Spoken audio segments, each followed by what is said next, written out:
Hi, everybody. Welcome, welcome. Holy cow. Yesterday, hi, everybody. Welcome.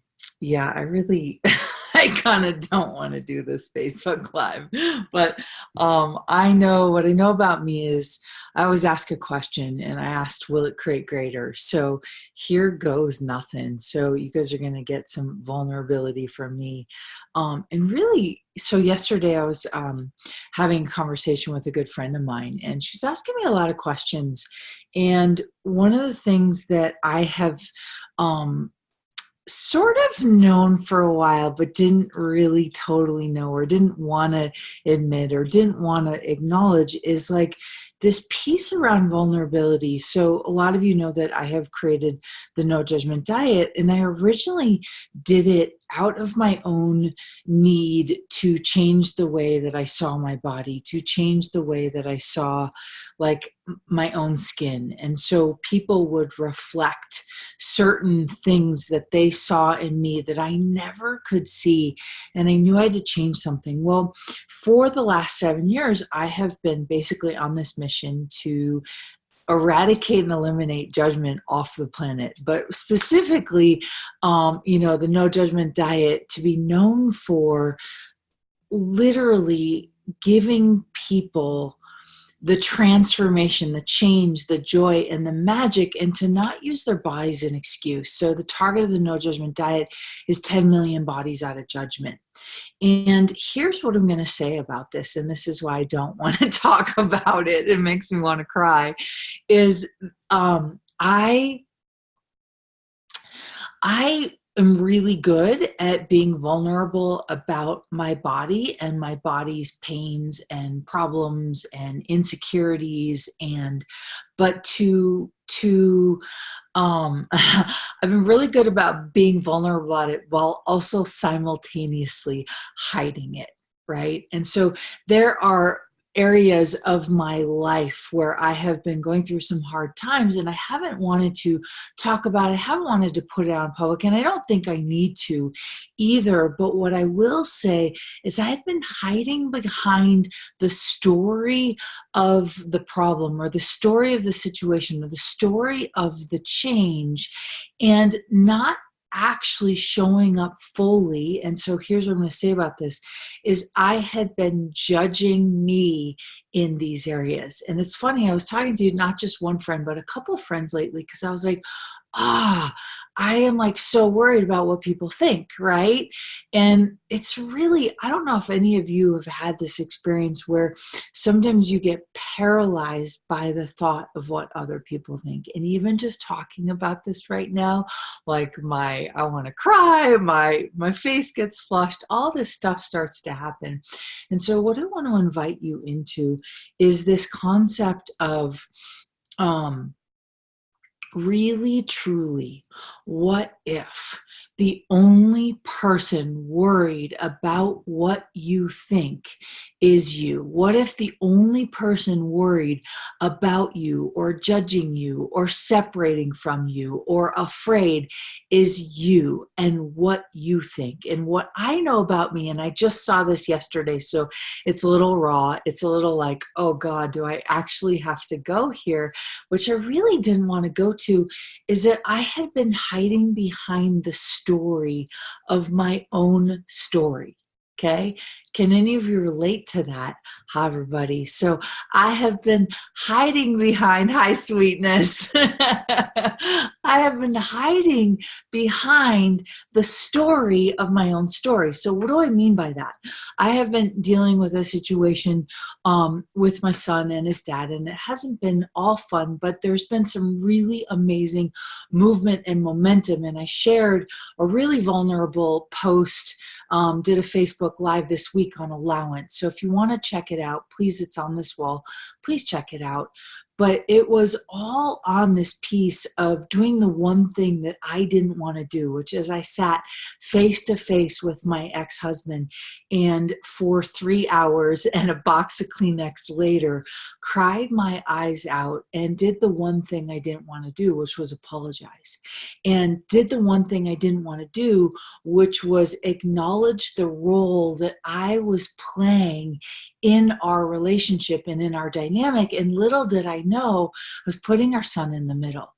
And so what I mean by coming face to face with the story I've been telling myself about the story, I've created this whole nother story about not being able to share what's been going on. I've created this whole nother story about like needing to hide, or if people found out, they judge it. But the reality is I have been the only one judging my story. Okay. And so I say this because what if, hello, my sweetness, what if you truly are the only one judging your story? What if you're the only one judging your choices? And so this week, and actually yesterday, like I was like, oh, that hurts. It hurts because and look, I didn't want to get on here today, you guys, I really didn't, but I know that when you show up in the face of the things you don't want to show up for, something changes and something transforms. And I know for me, I didn't discover it until yesterday that I was hiding behind this really crazy story. And, as the founder of the No Judgment Diet, I had been doing the one thing that I so passionately help other people get over, which is the stories and the lies and the judgments they're telling themselves. And I say, well, what if that judgment wasn't true? What if nobody was judging you but you? And so I didn't realize that I was hiding behind my own thing. And, it's funny, we oftentimes tend to gravitate towards facilitating or teaching or sharing things that have changed our lives, things that impact us, and also things where we need the most growth, right? And so what if the story you're telling yourself about your life, the story you're telling yourself about your body, the story you're telling yourself about your money flows, right? What if that is the thing that's stopping you? Okay, so I'll give an example based on last week's situation. Is I had been telling myself a story about my situation with my son, my situation with my ex. I had been hiding behind this story, right? That it wasn't capable of change, that I was doing all that I could to make an effort. And the reality is that I was actually creating a whole lot of judgments and creating a whole lot of anger and resentment that I didn't know was there. And I was creating a whole lot of fight.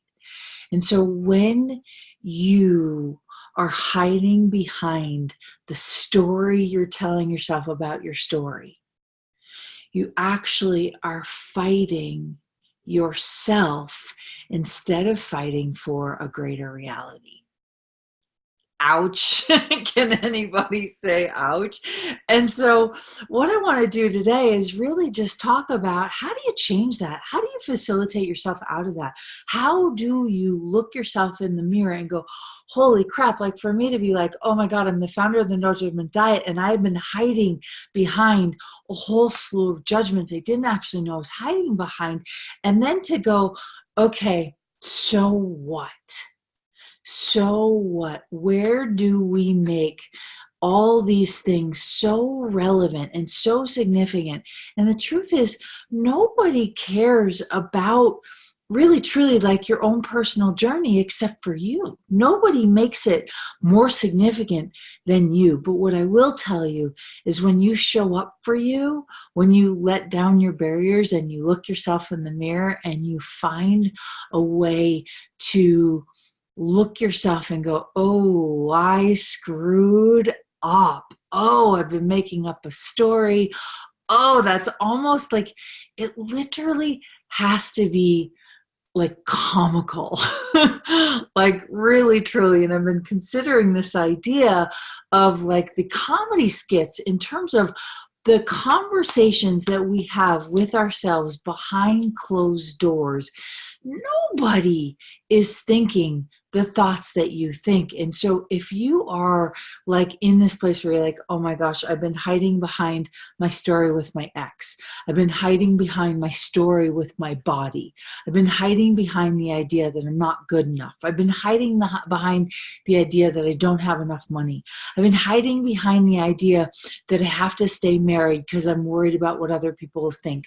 I've been hiding behind the idea that I have to stay in an abusive relationship. I've been hiding behind the idea that I secretly feel insecure. Like whatever that is for you, you're the only one that's impacting your life by hiding behind the lie, right, that you're telling yourself. So I don't know if you guys watching, whether you're watching now or in the future, if this is relatable to you in your story, or if you can identify a place where perhaps the reality, right, is different than the story. And so how do you discover whether or not your story is different than the reality? Look at the story you're telling yourself and look at what's showing up. Okay, I'm going to say that again. Look at the story you're telling yourself and look at what's showing up. And if you want your life to be different than what's showing up, you actually have to start to tell yourself a different story. You have to actually start to make the story irrelevant to the possibility. Yeah. So how do you do that? Well, I know that in my psychology days, I was taught to talk about the problems, or to talk about the situation, or to talk through it. And the last couple years, I actually stopped using talk therapy as a way to change my life, because every time I talked about my problems, I got more depressed, I got more skittish, I got more involved in the story, or more involved in being right about the story, and like defending where I thought other people were wrong. And so what I've learned to do is actually to invite my body to move, to dance, to mountain bike, to get out in nature, to discover what's true. And so, my friends, what if there is a world inside of you that was waiting to be unleashed? And, you know, one of my stories that I used to tell myself when I would look in the mirror, and I know that tens of thousands of women and tens of thousands of men in different countries and different cultures and different languages and different backgrounds, when they look at themselves in the mirror, they see a really different reality. They see a really different version of themselves. And so one of my sticking points with my life story is when I would look in the mirror, I didn't see like young, bright, beautiful, smart, attractive person. I actually saw an insecure, timid, afraid, fat, ugly person. And you might say, oh, Katherine, you're just making that up. No, really, I think I was around 105 pounds, right? And I weigh like 145. I don't know. I don't really get in a scale, but I'm somewhere around 140, 145 pounds in the US. And when I was about 105 pounds, I would look at myself in the mirror. And I remember one day I was going to work and I was getting ready for work, and I was working at the Olive Garden in Highlands Ranch in Colorado, which is really funny because I didn't live in Colorado full time. I was just there for the summer when I was in grad school in school in Montana. And so I was in Colorado, so excited to be here. I remember looking in the mirror, getting ready for work that day. And I remember seeing this image of myself that was literally like a giant version of me. And I remember getting to work, and one of the guys at work, he was like, "Katherine, are you okay?" I was like, "Yeah, I'm really not feeling good. I don't like how I look today." And he like sat me on his lap and he goes, "Do you have any idea how like beautiful you are?" And I was like, "No." And this was a really good friend. It wasn't anything sexual. It was just this kindness. And he said, "I wish that you could see you through my eyes because you'd never judge you again." Right? And I'll say it again. I wish that I could see you through my eyes because you'd never judge you again. And I was like, wow, is he delusional? Right? What's he actually seeing? And so, my friends, what if this reflection that you keep reflecting at you, what if it wasn't real? And so today I actually got in front of the mirror and I looked at myself in the mirror. I lowered my barriers. And this is the question that I asked. I asked myself, if every story that I've been fighting to keep alive and fighting to keep real, if none of those stories were true, how would I be in the world right now? What would I choose right now?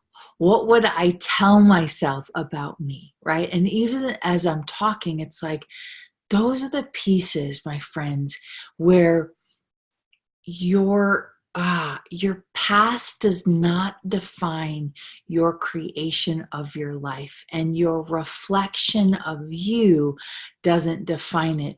But how do you not make the story real? So what I want to encourage you to do is get in the mirror, see what you can do by really looking at what is true for you. Aha.